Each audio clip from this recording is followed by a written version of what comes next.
يا جماعة مدويكي ايه اللي احنا رايحين نعرض على تشيلسي 50 مليون عشان نجيبه؟ ده لعيب بيدفع فيه 50 مليون يعني فيه ليه؟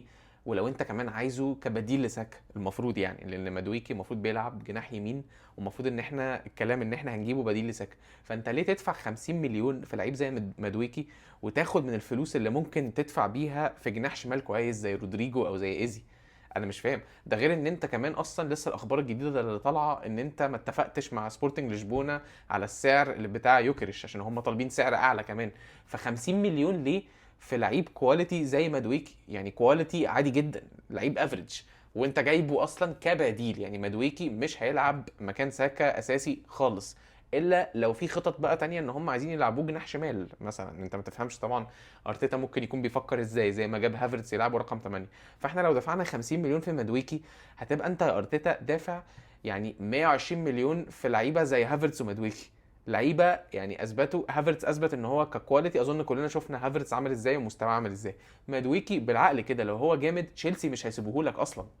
ففي اصلا يعني الفكره ان هم عايزين يبيعوه ومستعدين يبيعوه لك، المفروض تقول لك حاجه او في الارم يرن في دماغك.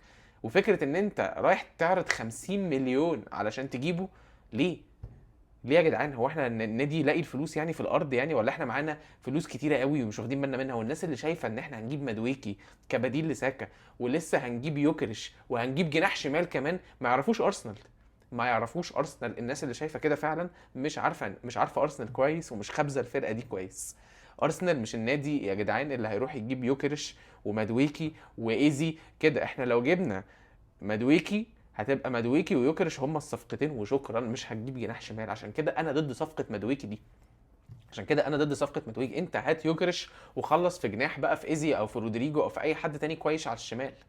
بس لا، ما يعني انت ماشي، انا فاهم ان احنا محتاجين بديل لساكا وكده، بس في اوبشنز احسن من ان انت تدفع 50 مليون في واحد. و50 مليون دي انا مش محاسس كمان انه جاي يلعب احتياطي. انا الله اعلم بقى ارتيتا في دماغه ايه، ربنا يستر. بس انا ضد الصفقه دي تماما تماما.